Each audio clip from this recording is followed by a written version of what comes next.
आप सभी को नमस्कार। आज मैं आप सभी के समक्ष रामायण का एक किस्सा लेकर आई हूँ कि रावण की मृत्यु के बाद मंदोदरी का क्या हुआ।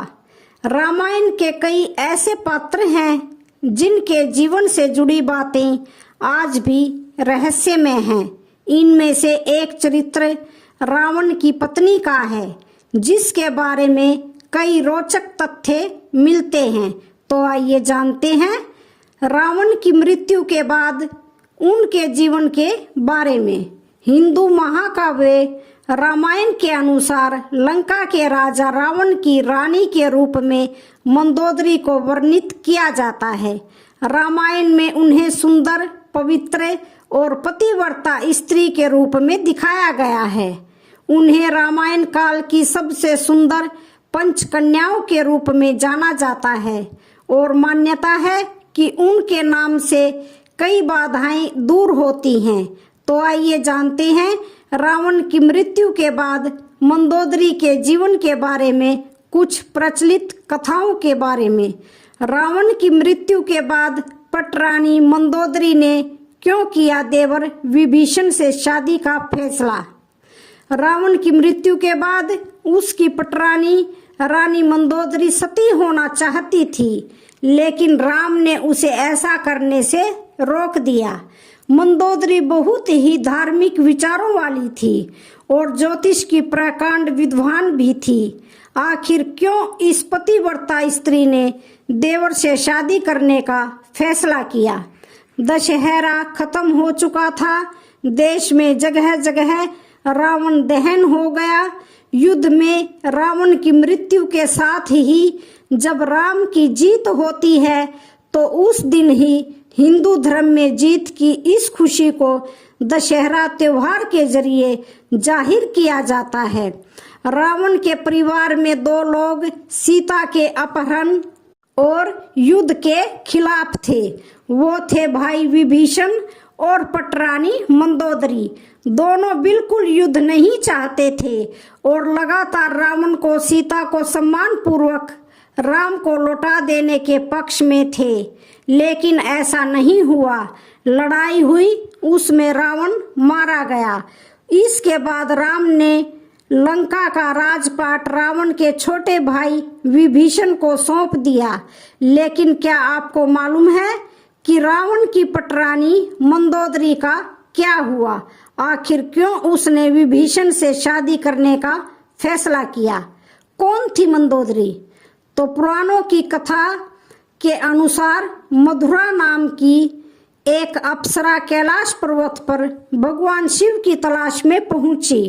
तलाशते हुए जब वो भगवान शिव के पास पहुंची तो उसने वहां पार्वती जी को न देखकर शिव को रिझाने के प्रयास शुरू कर दिए।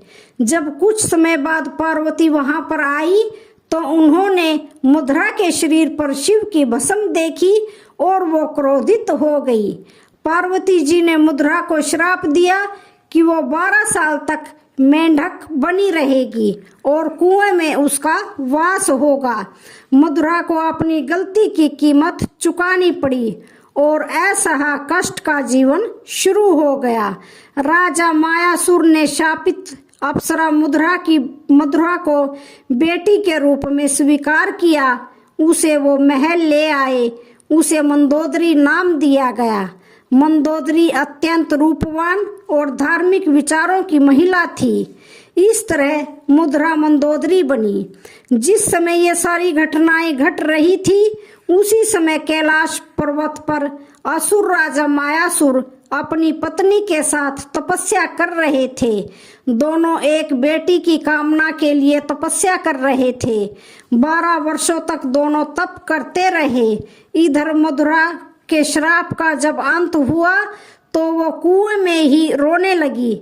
सौभाग्य से असुरराज और उनकी पत्नी दोनों कुएं के नजदीक ही तपस्या में लीन थे। जब उन्होंने रोने की आवाज सुनी तो कुएं के पास गए। वहां उन्हें मधुरा दिखी, जिसने पूरी कहानी सुनाई। असुरराज ने तपस्या छोड़कर मधुरा को ही अपनी बेटी मान लिया। मधुरा का नाम बदलकर मंदोदरी कर दिया। महल का जीवन और रावण से मुलाकात। असुर राज के महल में मंदोदरी को राजकुमारी का जीवन मिला। वह अपनी नई जिंदगी में बेहद खुश थी, लेकिन इसी बीच उसकी जिंदगी में रावण आए। मंदोदरी के पिता मायासुर से मिलने रावण पहुंचा। वहीं उसने मंदोदरी को देखा और मोहित हो गया।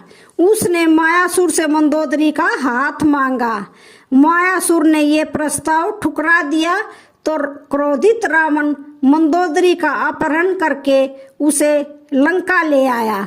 दोनों राज्यों में युद्ध की स्थिति बन गई, लेकिन मंदोदरी जानती थी कि रावण उसके पिता से ज्यादा शक्तिशाली शासक है। इसलिए मंदोदरी ने रावण के साथ रहना स्वीकार किया। सीता अपहरण का विरोध। मंदोदरी का चरित्र रामायण में बेहद नैतिक दिखाया गया है।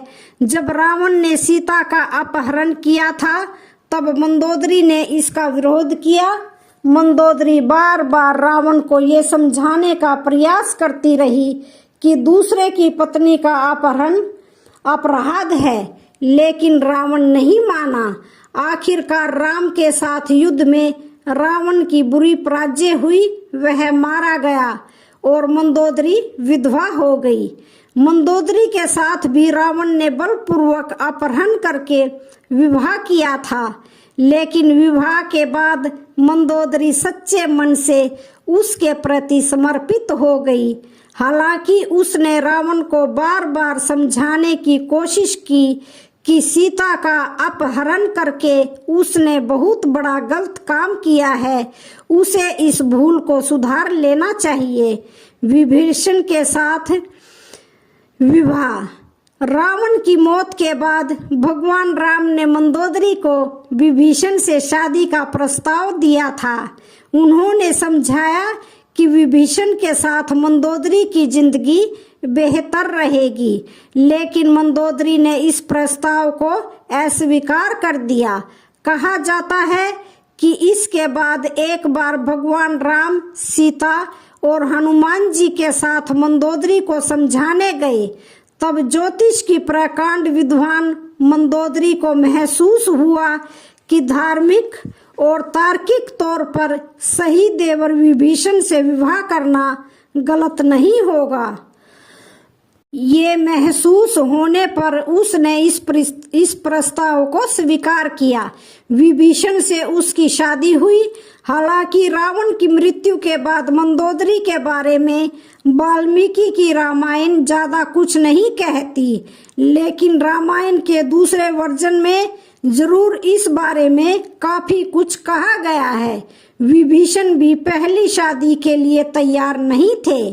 रावण के मरने के बाद जब मंदोदरी विधवा हो जाती है, तब भगवान राम विभीषण को सलाह देते हैं कि उसे अपनी भाभी से विवाह कर लेना चाहिए।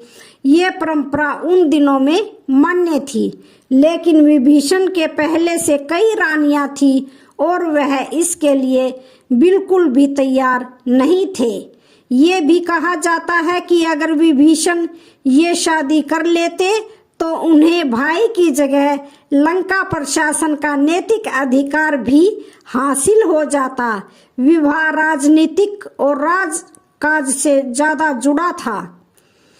हालांकि ये भी कहा जाता है कि ये विवाह शारीरिक तौर पर पति पत्नी के तौर पर एक दूसरे के साथ रहने की बजाय विशुद्ध राजकाज से जुड़ा था, क्योंकि मंदोदरी भी चाहती थी कि उसके पति के निधन के बाद लंका में स्थायित्व और समृद्धि रहे। वह श्री राम से शत्रुता की बजाय मित्रता चाहती थी। रावण की मृत्यु के लिए उसने श्री राम को कभी जिम्मेदार नहीं ठहराया। एक वजह ये भी बताई जाती है कि रावण के निधन के बाद मंदोदरी भी उसकी चिता के साथ सती होने जा रही थी, लेकिन श्री राम ने उसे रोक लिया। इसके बाद मंदोदरी के पास देवर से विवाह करने के अलावा कोई विकल्प नहीं बचा था। रावण ने मंदोदरी को वचन दिया था कि हमेशा केवल मंदोदरी ही उसकी पत्नी और लंका की रानी होगी। विवाह के बाद मंदोदरी को उपहार के रूप में मायासुर ने रावण को सोने की लंका दी थी। एक कहानी यह भी है कि रावण की मृत्यु एक विशेष बाण से हुई थी और इस बाण की सूचना मंदोदरी ने ही हनुमान को दी थी। रावण की मृत्यु के बाद वास्तव में मंदोदरी का क्या हुआ, इस बात के लिए कोई प्रामाणिक तथ्य नहीं मिलते हैं, लेकिन कुछ कथाओं में उनके आगे के जीवन के बारे में जिक्र मिलता है। तो आज की कहानी का यहीं पर समापन होता है। वीडियो अच्छी लगे तो चैनल को लाइक